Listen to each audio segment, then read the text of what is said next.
Good afternoon once again, everyone. Welcome to today's seminar on how to develop multicultural education in the age of AI. We are delighted to have all of you here, and also warm welcome to those joining our seminar via the live stream. Today's seminar will begin with presentation from our two distinguished guest speakers, Dr. Leung and Dr. Max. We warmly encourage your participations and questions.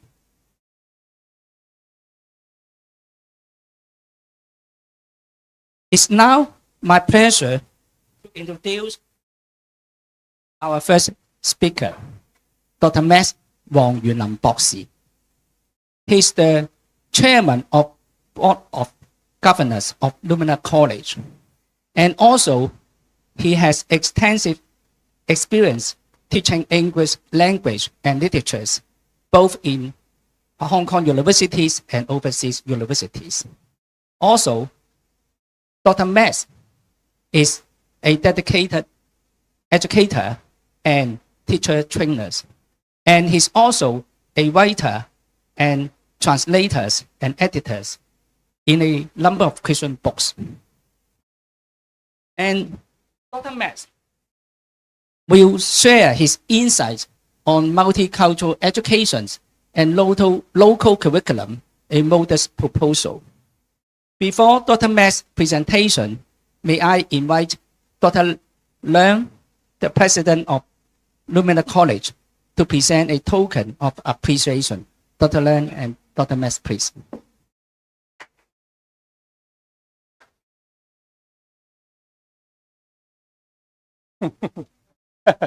It's nice to get a gift before you present. Yeah, Okay. very important. Okay. We need to take a photo?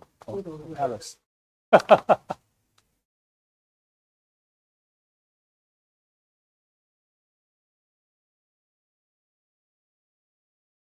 Thank you. And we'll take a official big photo Oh, for everybody. Okay.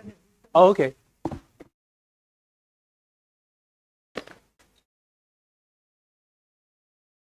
Oh, we stand here. Okay. Yeah.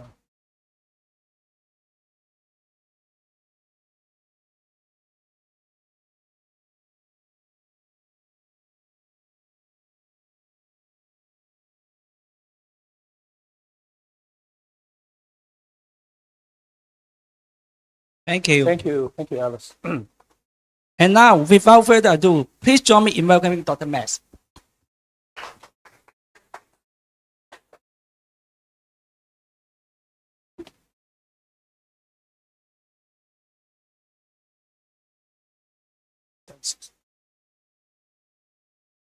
Faces. Oh.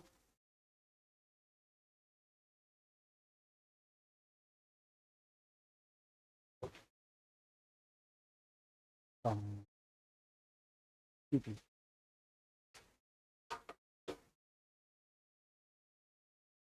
Hello, everyone. Welcome to the seminar.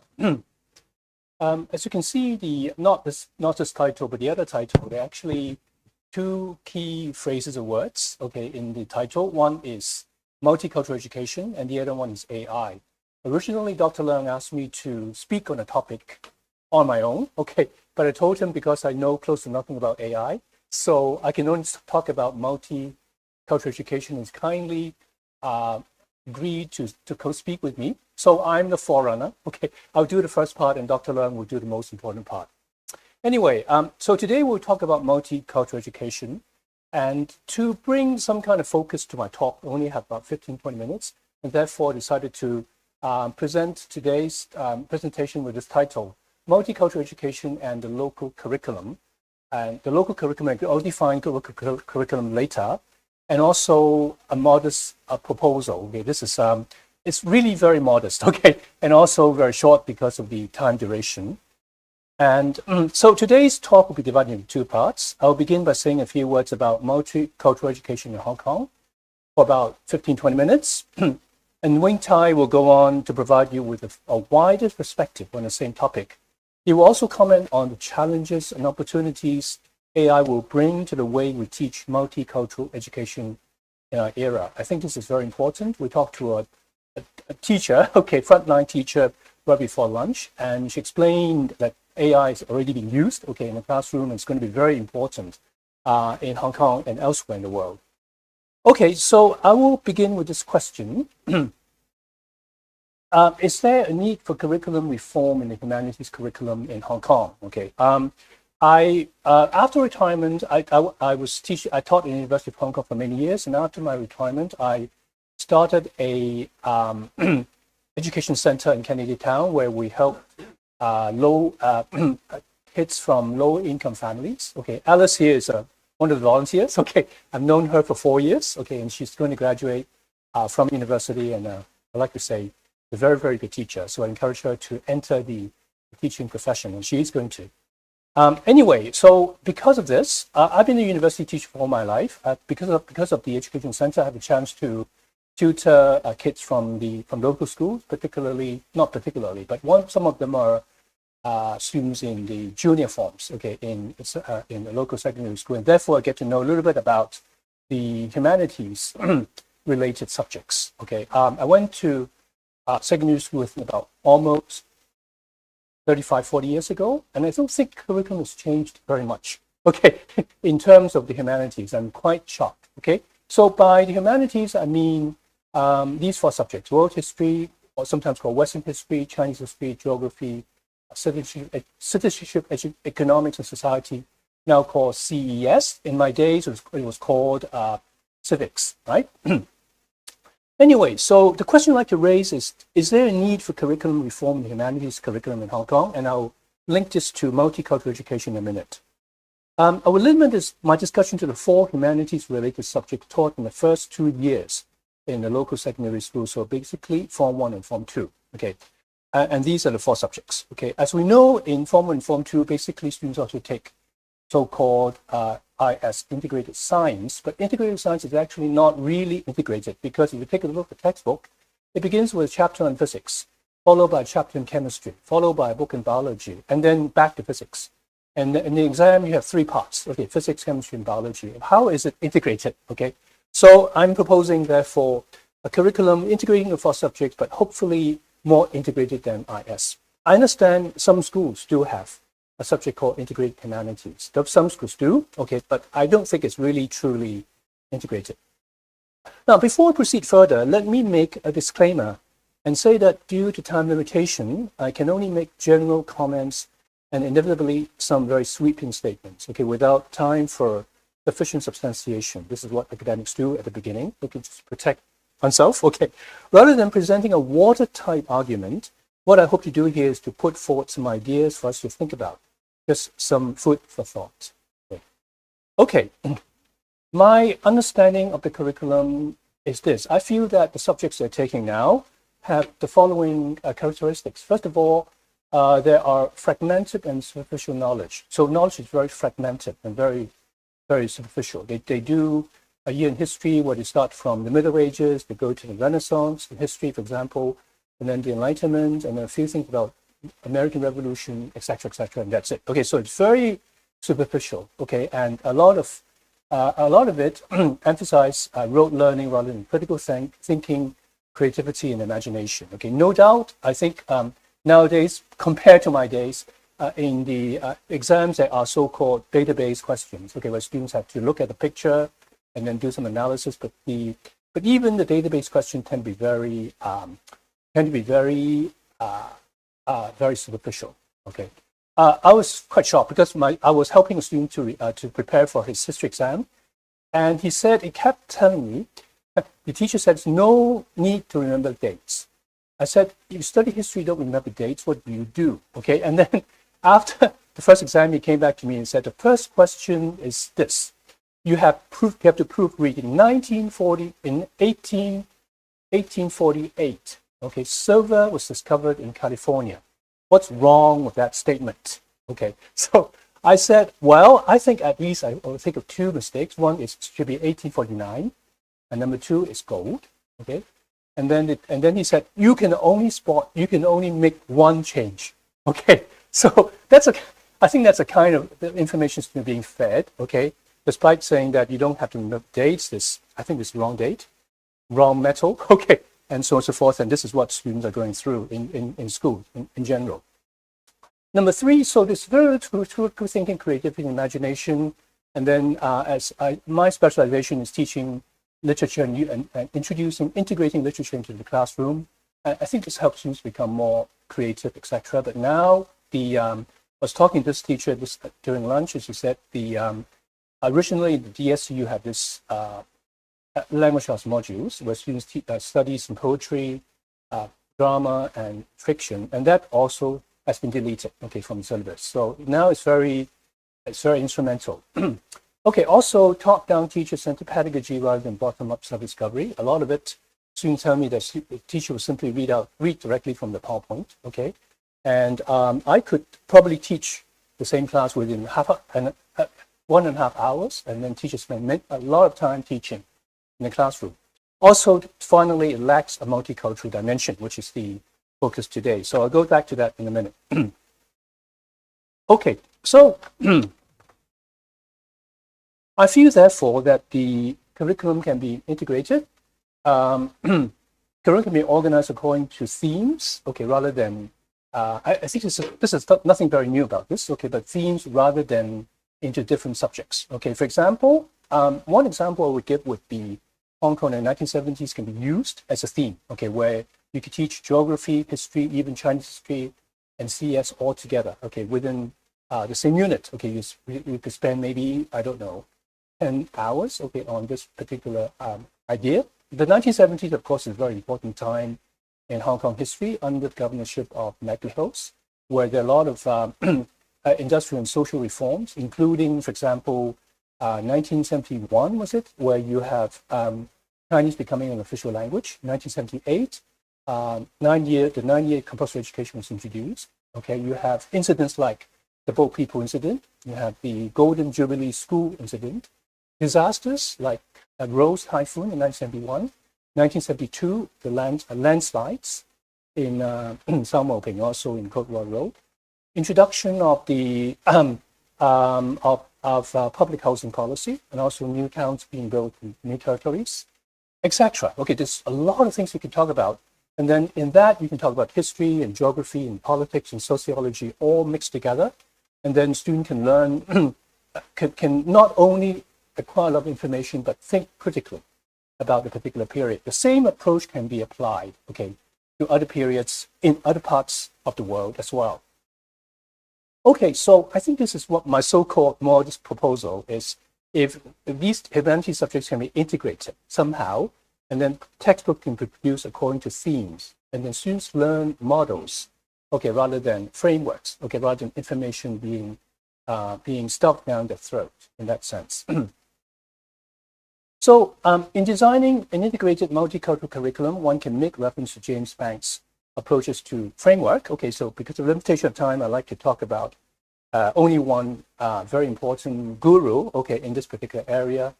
He's James Banks. Okay, James Banks is widely considered to be the founder of multicultural education in the US. Okay, now I think for the US, it's easy to talk about multicultural education because basically it is a country of immigrants. It is a melting pot, okay, where you have people coming from different parts of the world coming together, okay, and therefore James Banks is basically saying it should not be an Anglo-Saxon or white people-centered curriculum. You need to consider other minority groups, etc., etc. So how does it apply to Hong Kong? I think Hong Kong, yes, okay, the majority of our people here in Hong Kong are Cantonese speaking, okay, but also our curriculum becomes very Cantonese centered as well. Okay, in our country, in our city, there are also other ethnic minorities like the South Asians, for example, Indians, Pakistanis, Nepalese, etc. They're very much a part of society, but they tend to be neglected. There are other minorities which are not ethnic, such as special education needs students, okay, who are also sitting in the same classroom as other students. There are people who are physically or mentally handicapped. There are a lot of immigrants coming from China who think and learn very differently from us. Okay, I think our children should be educated to be aware, become aware of the fact that these people actually live with us from day to day. These students actually sit in the same classroom as us.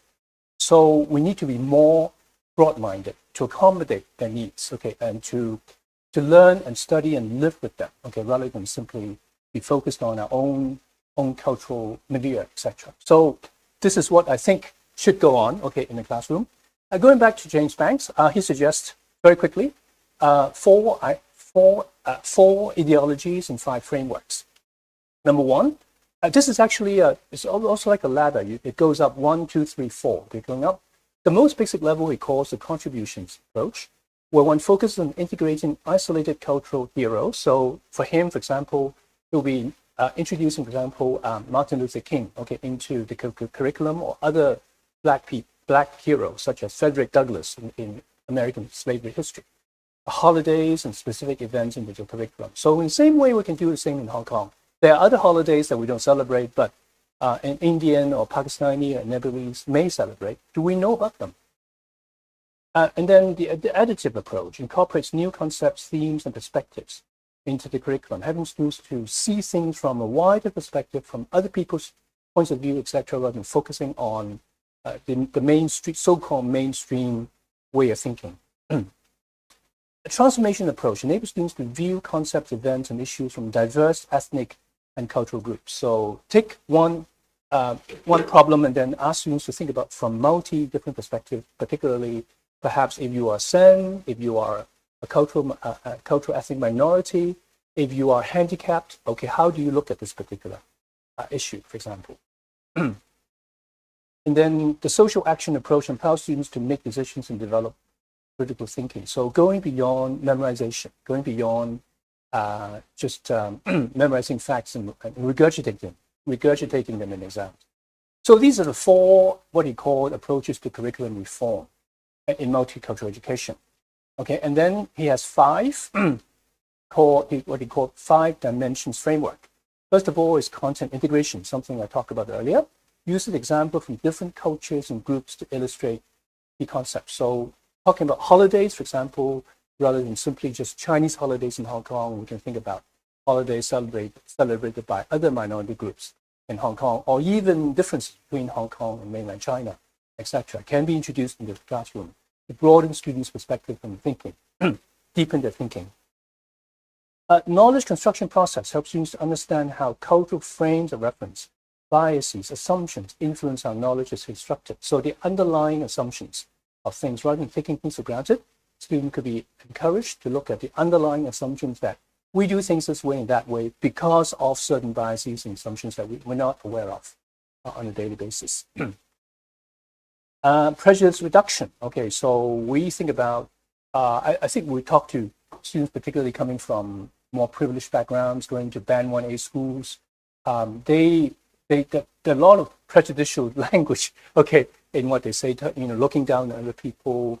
Students are not so academically driven, and also students who are from different backgrounds. Like one student, for example, told me that it's very unfair that he goes to an English-speaking school. It's very unfair that the fact that non-native speakers, the kind of Chinese they learn is so simple, okay, compared to the kind of English, kind of Chinese we learn is so easy, and yet English is a native tongue, and therefore these small minority groups tend to be discriminated against in school. So how do we help students to accommodate with more embracing of these differences? Okay, because the native tongue is not Chinese, and therefore they study something simpler. That's normal. That's acceptable. How do we help them to understand these kind of perspectives? Okay, number 4, equity pedagogy matches teaching style to the learning styles and cultural backgrounds of students to promote learning, rather than simply one top-down, one-size-fits-all curriculum. Can we make the curriculum more flexible, okay, to accommodate different needs and different learning styles? And finally, Banks talk about empowering school culture, creates an inclusive and equitable environment in the school where when students enter into the school and the campus, whatever you put on the notice board, okay, the language you use in morning assemblies, and the kind of teaching that goes on in terms of teaching style with teachers, etc., can promote equity or equality. classroom. So these are the things, these are the ideas that banks come out. Okay, these are rather, they're not very new or very modern ideas, and yet I think the ideologies and the framework are quite useful. Okay, so this is some food for thought, and I hope I've share with you some ideas that we can think about further. Okay, so let me give the time to Wing Tai, okay, to continue with a wider perspective on multicultural education as well as the use of AI in our modern age. Thank you. Thank you. Thank you, Dr. Max, for your presentation. Very insightful and engaging. And next, we have Dr. Leung. As you see the slide, Dr. Leung is truly a Renaissance man, right? he will give us a topic, multicultural education, leadership development in the age of AI. Dr. Leung, please. Thank you. Now, Dr. Max's conversation is very important. I want to ask you how to summarize his talk.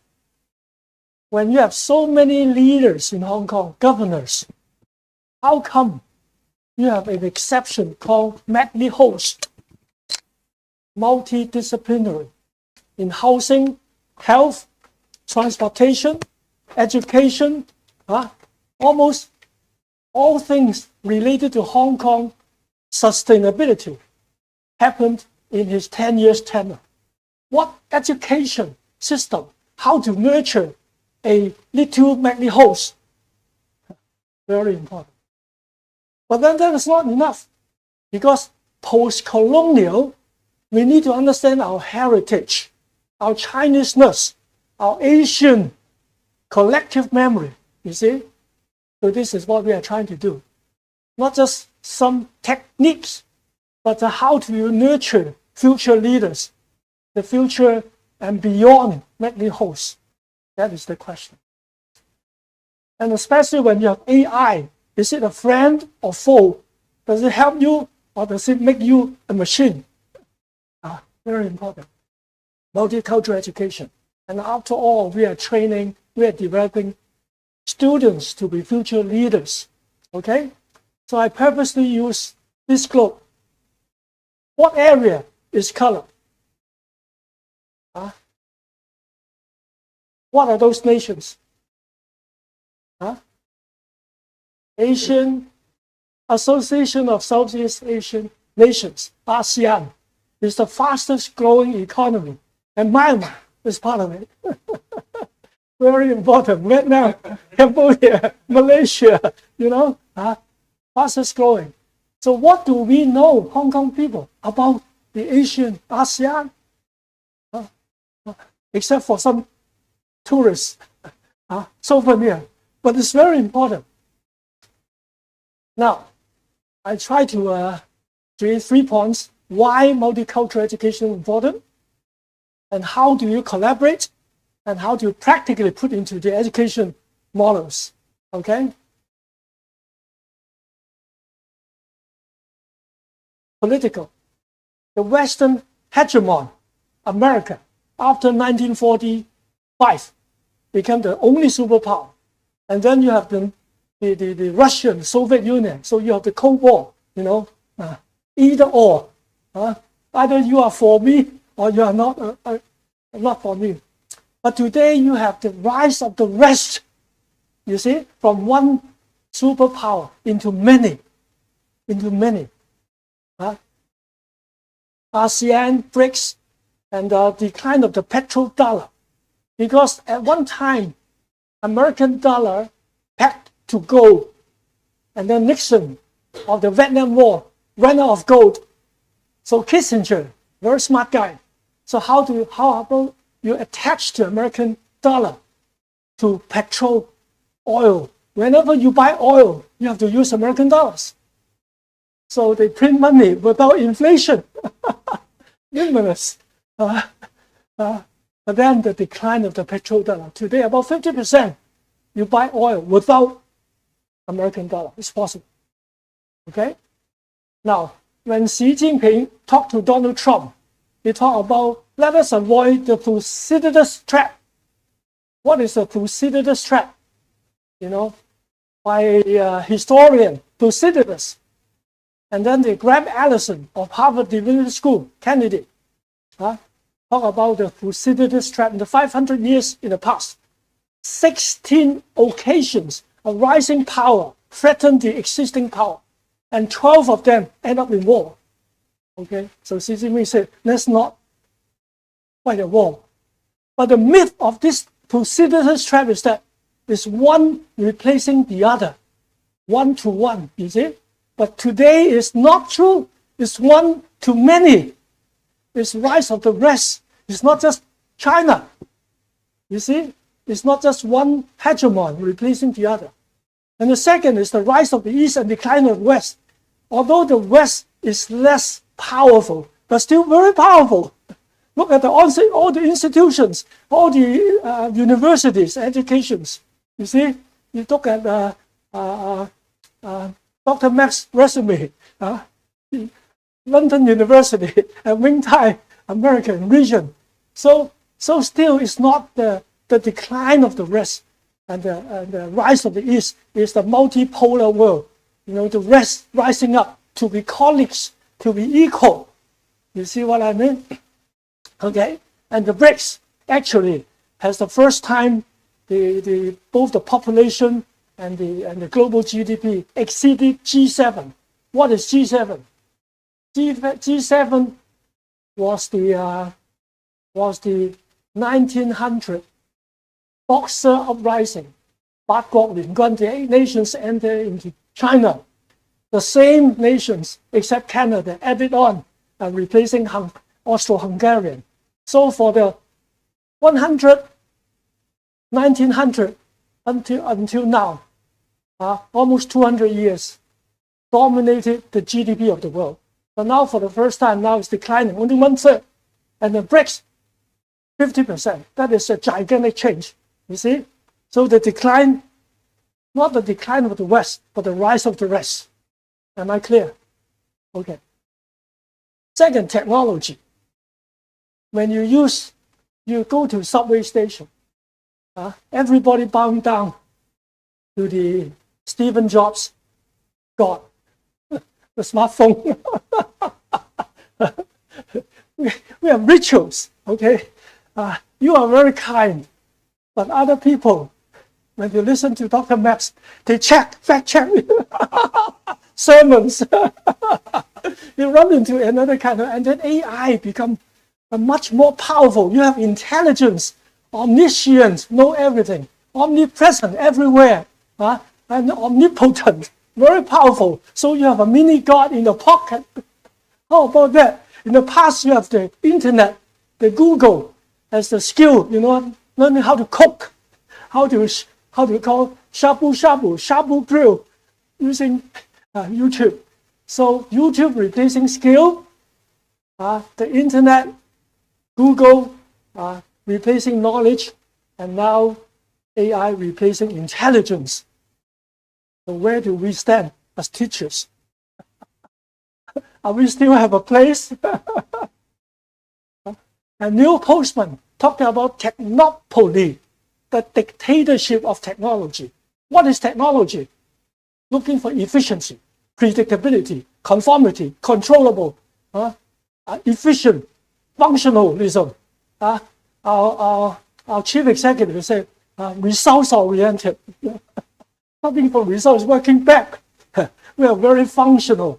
And this is exactly what technology tries for. It has a mind of its own.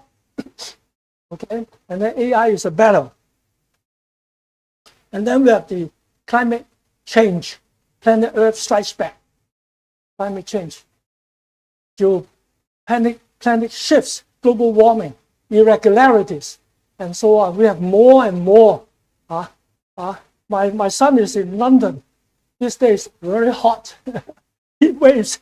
And then in London, well, you live in London. Do they have aircon within the house? No aircon, you see. 40 degrees Celsius. My grandchildren are suffering. Anyway, so this is the way that we have three political, technological, environmental challenges. And then that's why we need collaboration in politics. Different language. But different language is not just a tool to communicate. Language is a culture and values embedded within it, right? Do you know Spanish? Anybody know Spanish? I was told I don't know Spanish. In Mexico, okay, when you have this clock, right? Okay, how much you pay for that? I'm going to drop it. When I drop this clock, in Mexican in Spanish, they say the clock fell by itself. That is culture, you see. In Hong Kong, we said when you are sick, when you are toothache, you go to see a dentist. We call remedial. Okay? In Japan, what does it say? You go to 病院, not hospital. You go to sick institute. This is value, you know. In Chinese, we avoid the taboos. Go 医院, we heal. But in Japan, it's 病院, you know. You're sick, you 病院. Insurance company, fire insurance. In Tokyo, it's a 東京大火, you know. That is insurance company. The name of the insurance company. So language is culture. Different worldviews. So you have to understand different worldviews. How do you understand people's worldview? You have to listen. You have to listen. You have to understand. Without memory, you have no weight. Unbearable lightness of being. And the whole education during the British in Hong Kong, we don't have collective memory. We just study Chinese history up to what? 1945. That's it. No memory. That's a gap. So the biblical view is that in the Acts 17, God created all nations, starting from one. 一本造出萬族. And then Genesis 1 to 3, the most frequent words were each of its own kind, boundaries. In Revelation 21, the ethnic king bring the best of their nations to the new city of Jerusalem. It's all about diversity, all about culture. Very important. Collaboration. We need to collaborate. Otherwise, it's jungle's law. Today, it's always jungle's law. Survival of the fittest, right? Okay? And then the technology. Human. Human. Okay? How many wear glasses? How many wear contact glasses? Today, we have glasses that can translate. They can see through. Transhuman. Make human bigger than human's ability. Artificial intelligence. Artificial general intelligence in all ways comparable to human capability. People will prophesy either next year or 5 years from now, we reach a point called singularity, where machine, AI, will have the same capability as human. And super intelligence and so on. So we try to be like God. We try to be as great as God. But God says, no, you are too late. I have this promise to you already. Through Jesus Christ, you can be children of God. But then you seek to be like God yourself. That is dangerous. Because in a serpent in the Garden of Eden and the Babel, Tower of Babel, so we are very prone to this kind of trap. In collaboration in nature, 莊子, 老子, obey the law of nature, respect the law of nature. All right, philosophy of spaceship Mother Earth. Buckminster Fuller, very talented, called ecosystem. The ecodisc, talking about the planet spaceship. We are the only spaceship that we can have. Forget about Elon Musk. Forget about his go to Mars dreams. It's not going to work. Okay, so biblical view of stewardship. So you till the ground, watch the garden, be fruitful and multiply, fill the earth, cultivate. Cultivation, coming from the word agriculture, which is a slow process. Education is a slow process. But AI is an efficient process, functional process, different logic. All right?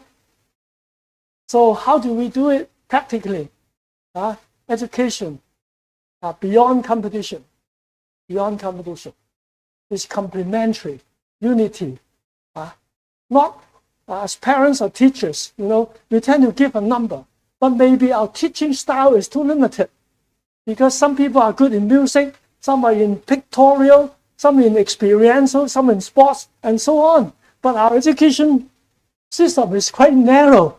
So somebody stands out in certain things. For example, boys are much more naughty. How can you allow boys to sit there for what? 8 hours a day on a box? So the girls have much better examination results in primary schools than the boys. It doesn't fit. You see? So we need to expand our diversity, expand our teaching style, using drama, using creativity, interaction, dialogue, role plays, and projects. All right? Usually when you find student projects, there are two phenomena. Either student, very dominating, did the whole project, or some just stay behind, couldn't care less. Very difficult to have equal participation on the same project. Right? Anyway, and then we have the technological literacy. We have to understand what is technology, what is AI. Is it a tool? When you use a tool too frequent, then you become shaped by the tool, by the consciousness. You see? We have a dean of education attend the Lumina course. And then I said, we have to read books. You have to write a half-page summary, half-page critique, and then say, Wing Tai, today we have AI. We don't need to read. We just press a button. The summary is there, and the critique is there. But if you don't go through the internalizing of education, and the critique is not yours, it's just a button.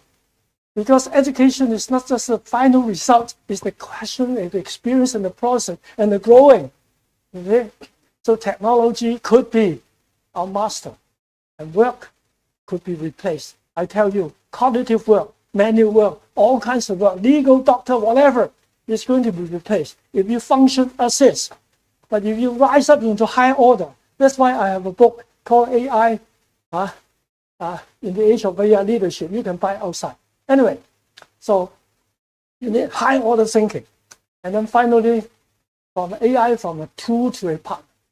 AI is very good in what? Simulations, virtual meta worlds. So you have the other culture. AI is good for customization. We call mass customization. You know what is mass customization? You go to McDonald's, you have the whole page of choices.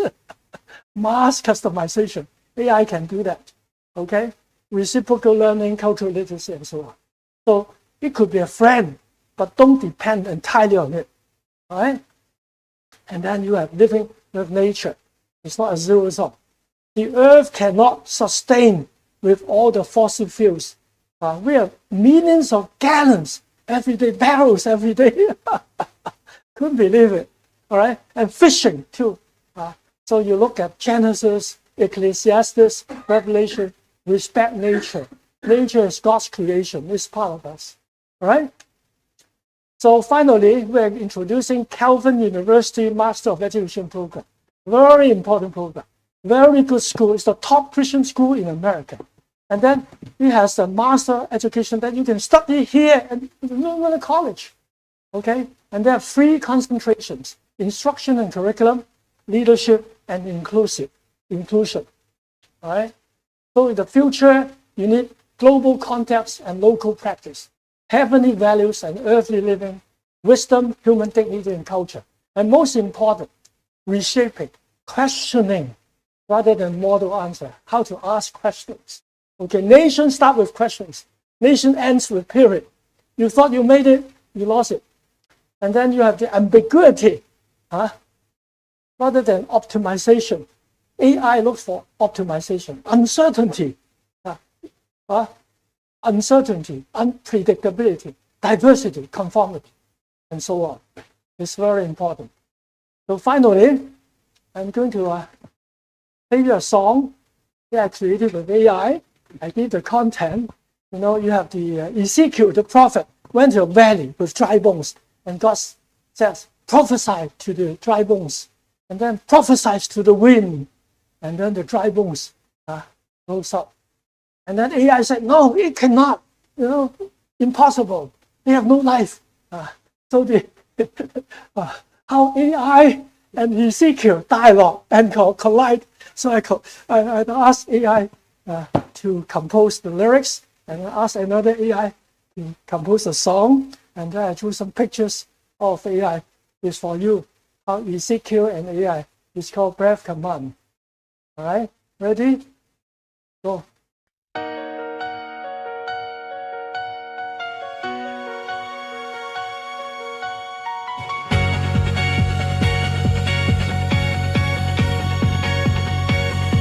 The engineer came with his scanner and screen, said I can rebuild you better, more clean. He logged every fracture, mapped every crack, said I can bring order, I can bring back. I looked at the valley, the scatter of bones, said you've never heard a rib cage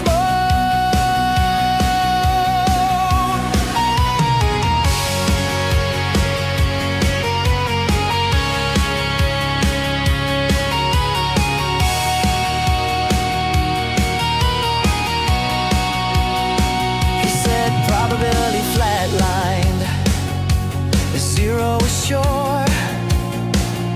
I said zero is silent, but not the cure. Then the spirit lifted, not from the wire, said speak to the bones, ignite the fire.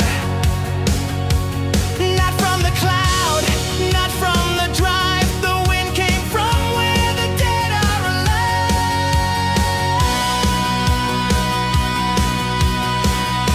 The spirit said speak, so I opened my mouth, command the dry bones from north and south. I spoke to the sinew, the marrow, the dust, not with an upgrade, with breath and trust. You build your kingdom out of code, I watch the beamers find their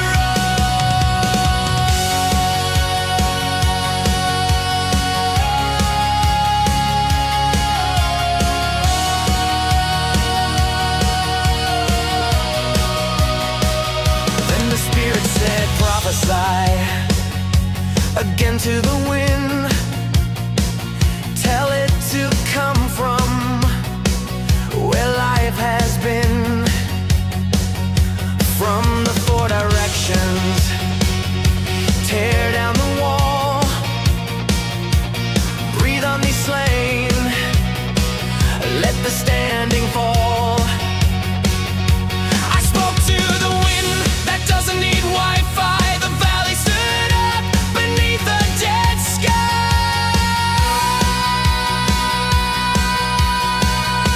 The spirit said speak, so I opened my mouth, command the dry bones from north and south. I spoke to the sinew, the marrow, the dust, not with an upgrade, with breath and trust. You build your kingdom out of code, I watch the femurs find their road. She stood up first, then the ones with no name, then the ones your system tagged as insanely high maintenance. The spirit didn't ask for a login or a frame, just a voice that remembered what bones were for.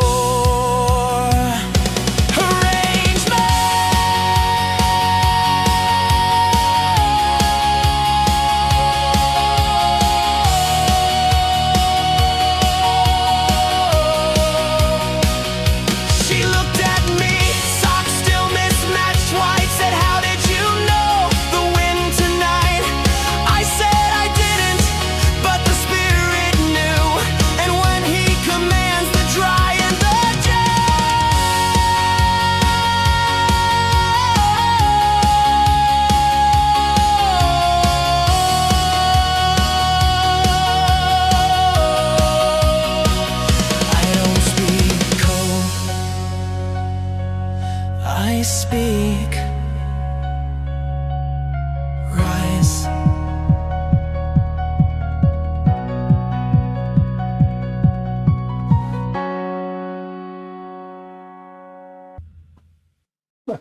The old AI. So, Thank you, Dr. Leung. As I say before, Dr. Leung truly is a Renaissance man, right? And now we move on to the Q&A sessions. And if you have any questions, please feel free to raise and be short your questions.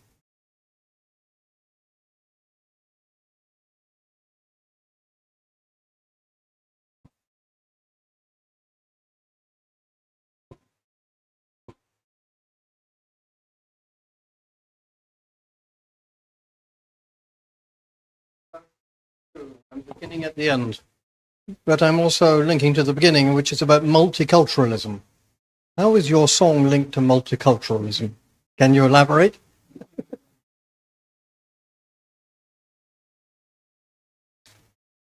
when we got married, we thought it is between two people. And then suddenly realized that you have in-laws in the generation. So the song is about the prophet and the possibility of the spirit having the skeleton rising from the dead. And then you have the AI, the logic of coding, prediction, and so on. So you have two cultures collide. And then my proposal is that with this collision, you bring out paradoxical leadership that can embrace both worlds. After that, tomorrow, then we'll tackle the in-laws and the multicultural. Okay?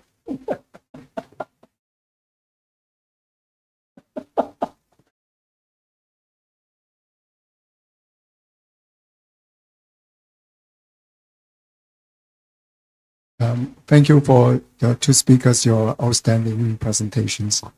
And I would like to ask about the multicultural education. Do you know that in Hong Kong now, we have the One Belt, One Road?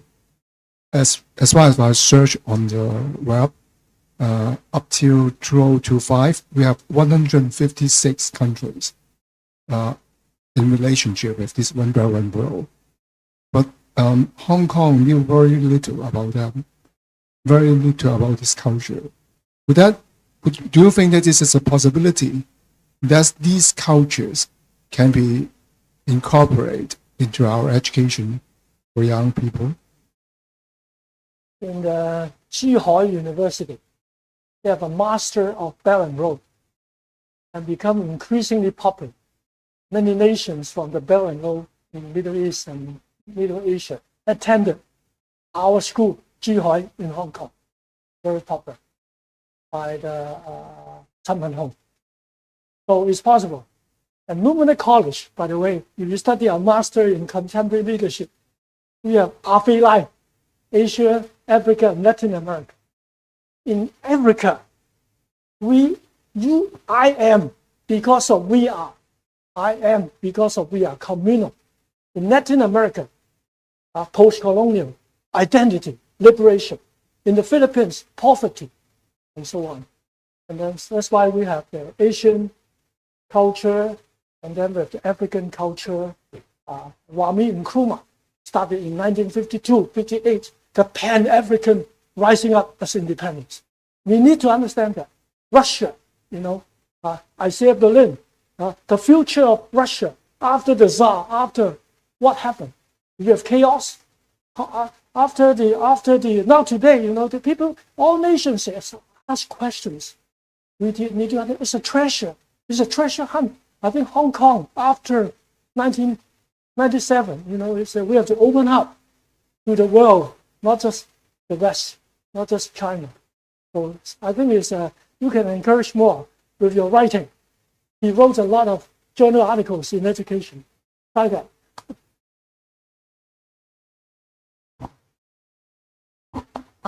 What is inclusion specialist, and how is it relevant to the context of Hong Kong?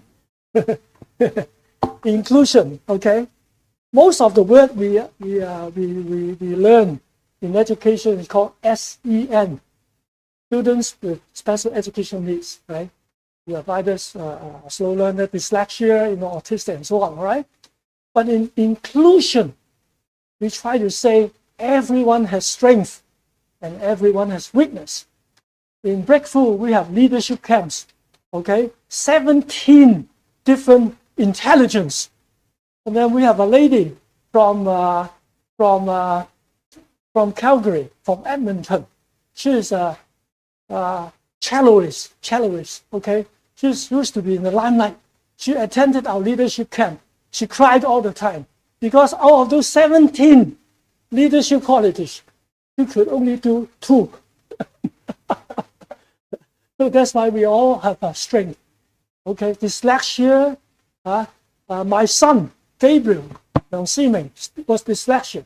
But today, he's a very good photographer, pictorial. So inclusion is that each one has strength and weakness. We have to encourage one another. It's a rainbow. In the Simon and Garfunkel. In my little town, there's a rainbow. But all the colors are black. It's not that the color's not there, but our imagination will have. So inclusion is that we see the beauty and the strength of each and every one students. Xin Weiji has made a TV show called 天生我材 about 2 slow learners. They have the strength of this. Cooking as well. Okay, inclusion, very important. And we have a concentration. You can study, you can enroll outside.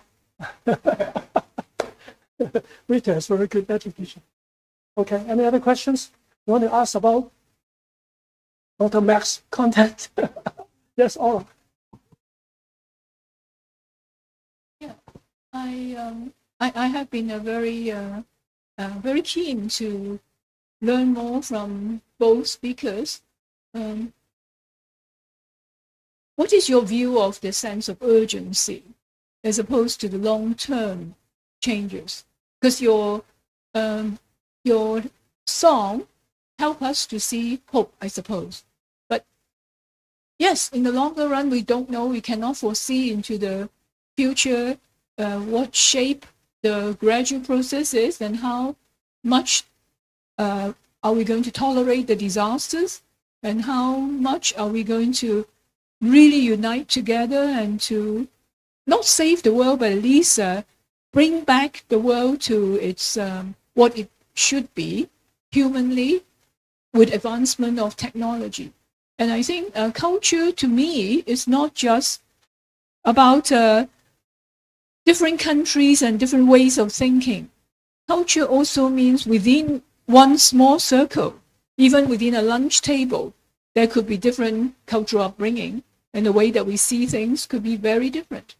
So I'm trying to zoom in and zoom out and ask a question which is so vague that I even lost myself. But the beginning part of my question is what is urgent and what is long term? I'd like to hear the view from you and also from other people.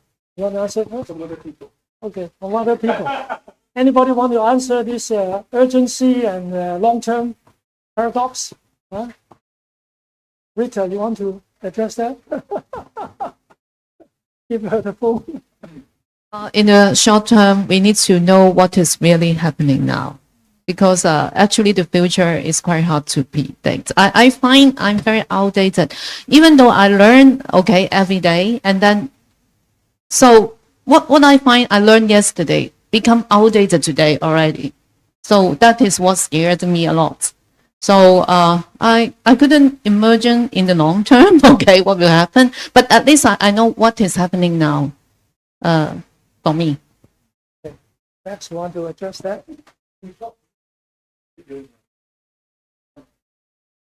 Give the microphone to him. Rita is now already integrating AI into her classroom, so I think it's a very valuable experience. Maybe she can talk about it a little bit to us. How do you integrate AI into your classroom? How do you use it now? To be honest, I'm forced to use AI in the classroom because I find that basically when I look at the eyes of my student, and they will tell you your lesson is very boring, and then you need to do some changes. You need to make something different, And I have to think about using a lot of multimedia. Maybe I need to use games, through the e-learning app, and then I use AI to generate questions because I don't have a lot of time to prepare a lot of things. And what else? I need to know a lot of new development in AI because I can also try to find some e-learning platform for them to learn on their own. And so my students are equipped with different AI tools to improve their learning. And they will tell me they upload our notes to the, let's say, Gemini, okay, and ask the Gemini to make it more systematic or maybe reader-friendly for them to study. And when I ask them to prepare the debate speech, they will argue with the Gemini and to see whether their argument is solid enough, and also to find some other perspective. When I finish the marking, they will also upload to different AI platform and try to get some more comments and compare my comments and also my marking with the other AI. And I feel comfortable with this. But I can see that you are not the only one to support your student in terms of learning. And they can have a lot of different tools to help them. And have I answered the question, basically? You can correct me if I'm wrong, but she made a point about the role of the teacher is becoming different. And instead of being in direct imparts of knowledge, she now becomes a facilitator. Can you elaborate on that?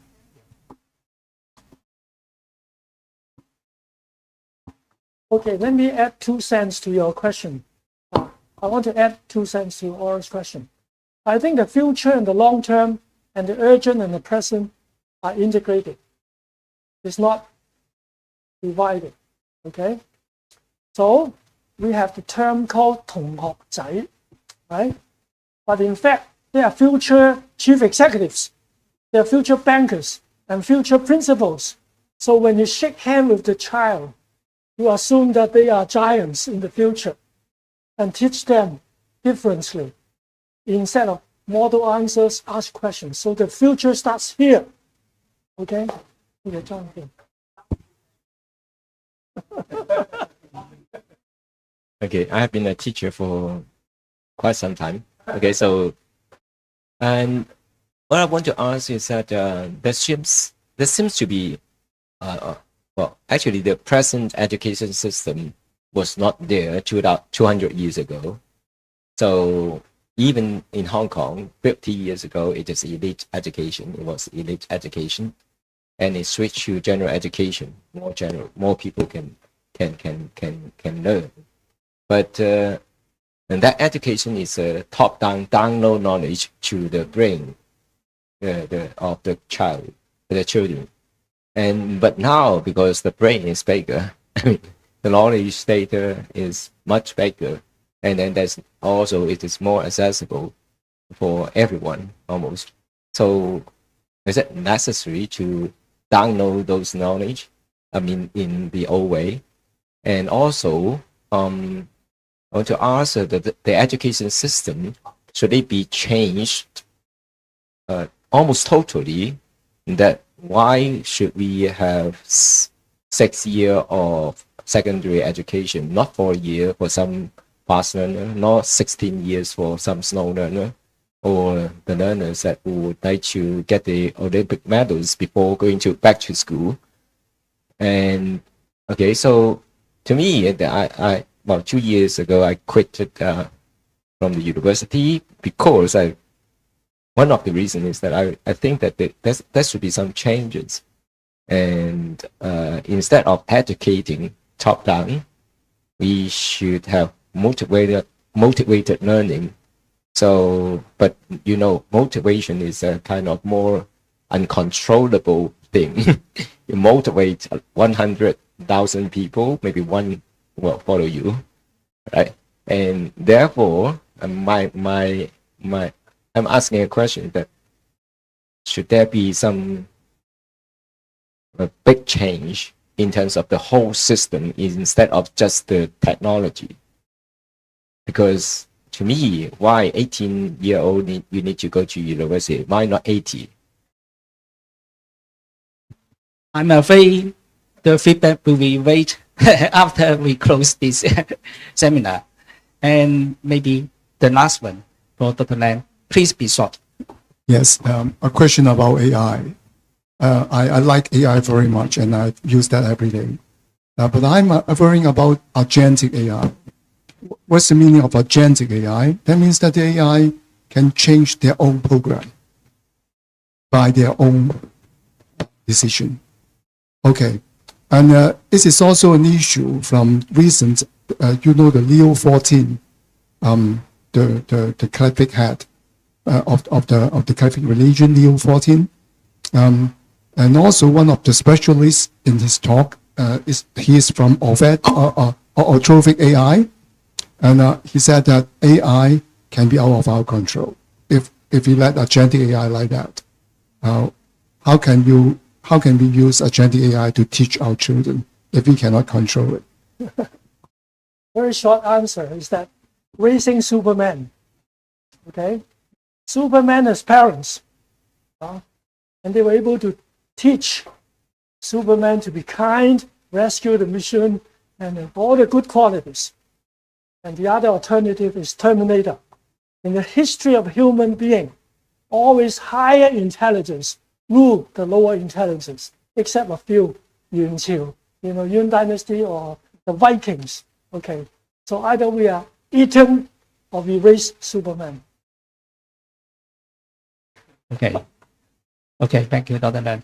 As we come to the end of our seminar today, and we would like to express our sincere thanks to Dr. Lam and Dr. Max.